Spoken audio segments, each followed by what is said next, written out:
Alright, this is Dr. T. Let's talk a little bit about one of the ways that you can avoid plagiarism. Now, whenever you take information from someone else's brain, you need to note that with an in-text citation and then a full bibliographical reference at the end of the paper. So in research papers, you have to use in-text citations to tell the audience where you get your information.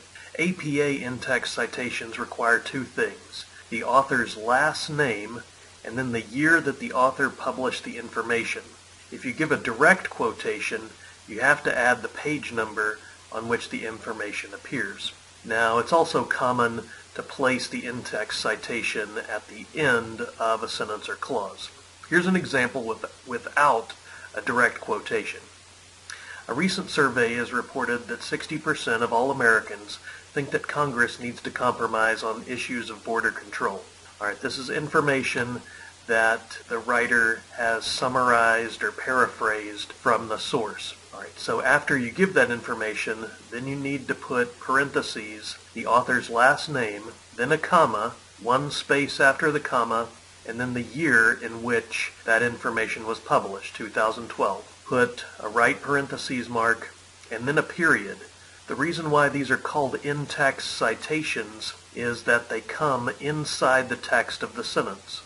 Make sure that you put the in-text citation to the left of the period and not to the right of the period. If you put it to the right of the period, you're saying that the next sentence contains information from Jones 2012. Here's an example that does contain a direct quotation. A recent survey has reported that 60% of all Americans think that Congress, quote, must compromise on issues regarding illegal immigrants.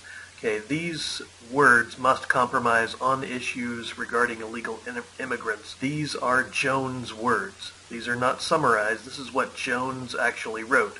Jones wrote it in 2012, and then it appeared on page 15 of Jones' book or article. Notice that the author's last name and the year are separated by commas. Comma after the last name, comma after the year. The abbreviation for page is P.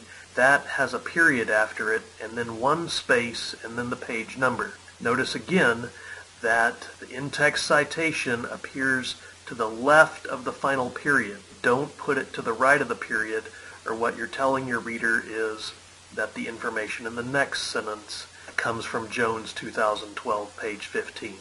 Also, another important thing to note is that in-text citations must not come inside of quotation marks. If you put an in-text citation inside of quotation marks, what you're telling the audience is that Jones wrote, must compromise on issues regarding illegal immigrants, Jones 2012, page 15.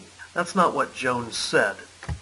Jones did not say the words Jones 2012, page 15. If you put the in-text citation inside of the quotation marks, you're telling your audience that Jones wrote, must compromise on issues regarding illegal immigrants, Jones 2012, page 15. That's not what Jones said.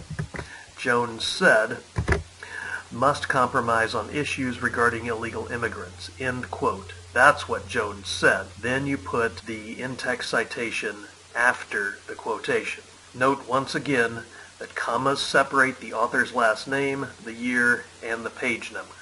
The abbreviation for page is P, and that the period in this sentence occurs after the right parentheses mark. Okay, once again, the period occurs after the in-text citation. Don't put your in-text citations to the right of the parentheses. Right. In the case of articles without page numbers, like we commonly find on the internet, you need to try to give the paragraph number in which you find the information. Consider this example. A recent survey has reported that 60% of all Americans think that Congress must compromise on issues regarding illegal immigrants.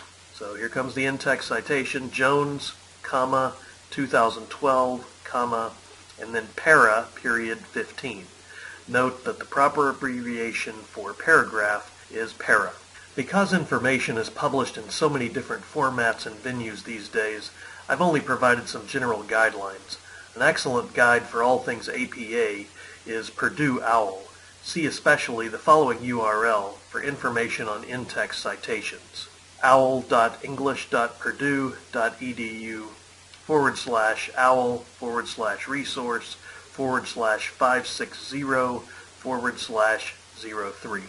I hope this helps, and good luck with all your writing.